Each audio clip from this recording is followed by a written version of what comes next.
বেশ কিছুদিন ধরে নিজের নামের প্রতি সুবিচার করতে পারছেন না সাকিব আল হাসান। বিশেষ করে টি-20তে ঢুকছেন এই টাইগার অলরাউন্ডার। ক্রিকেটে সংক্ষিপ্ত ফরম্যাট টি-20তে শেষ 20 ম্যাচে সাকিবের ব্যাটে নেই একটি 50ও। সেই সঙ্গে বল হাতেও একেবারে সাদামাটা সাকিব।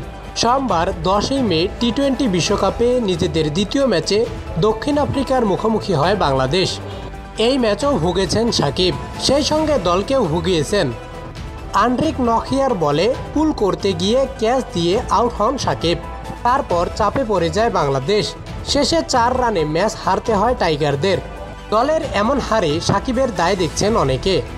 ম্যাচ শেষে ক্রিকবাজের আলোচনায় সাকিবকে ধুয়ে দেন ভারতের সাবেক ওপেনার বীরেন্দ্র সেহবাগ। লজ্জায় সাকিবের অবসর নেওয়া উচিত বলে মনে করেন ভারতের বিশ্বকাপ জয়ী এই সাবেক ওপেনার। সেহবাগ বলেন, আপনি একজন সিনিয়র খেলোয়াড়, অধিনায়ক ছিলেন দলের। এটা শেষ আসর, কিছু তো লজ্জা থাকা উচিত। বলা উচিত আমি টি-20 থেকে অবসর নিতে যাচ্ছি। আমার বোলিংও ভালো হচ্ছে না, ব্যাটিংও ভালো হচ্ছে না। দলের জন্য আমি কিছু করতে পারছি না, তাহলে আমি খেলে কি করব।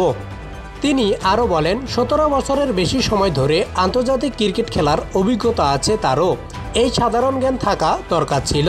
প্রতি বলে রান নেওয়া তার দলের জন্য যথেষ্ট ছিল। দলের এই হারে সেহবাগ সহ অনেকেই দুষছেন সাকিবকে।